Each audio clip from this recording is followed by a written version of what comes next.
couper là et on va... Enfin, coupe pas, on va juste reprendre, je sais plus ce que je voulais dire. Ah oui, c'est les campagnes perdues. Pardon.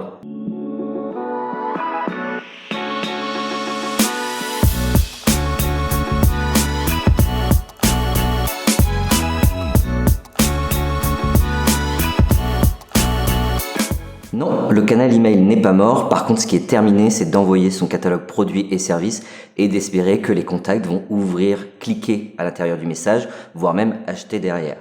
Depuis 10 ans, voire même 20 ans, le canal email a remplacé le canal papier et personne ne s'est interrogé finalement sur les messages à proposer. On a continué de proposer des catalogues, des produits et services. Sauf que les consommateurs n'attendent plus de recevoir des messages avant d'acheter un produit. Ils vont eux-mêmes sur le web. Ils ne s'intéressent plus à cette publicité. Il faut donc revoir le contenu des messages proposés grâce à la data, mais pas uniquement. Il faut aussi redonner du sens dans les messages envoyés.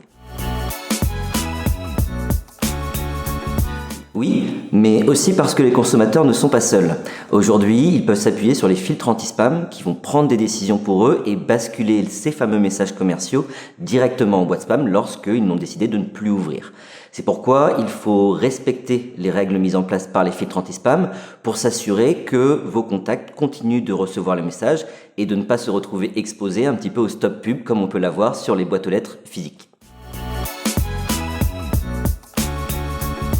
Créer du contenu pertinent, ça ne s'invente pas. Le contenu existe, il est là, il est souvent présent sur le site web, sur la page Qui sommes-nous, sauf que tout le monde l'a un petit peu oublié. C'est pourtant là que sont la culture d'entreprise, les valeurs qui vont être nécessaires pour engager une conversation avec les contacts. Pour le temps passé, souvent les annonceurs vont nous dire qu'ils n'ont pas le temps. Par contre, ce qu'on a constaté, c'est qu'une campagne sur 5 qui est envoyée aujourd'hui est faite simplement par habitude, parce qu'on a fait ça chaque année, et non pas parce qu'on est persuadé que justement elle va permettre d'engager les contacts. Donc plutôt que d'investir 20% de ce temps dans une campagne perdue, eh bien on va le réinvestir pour retravailler les messages et donner du sens aux campagnes email qui sont envoyées.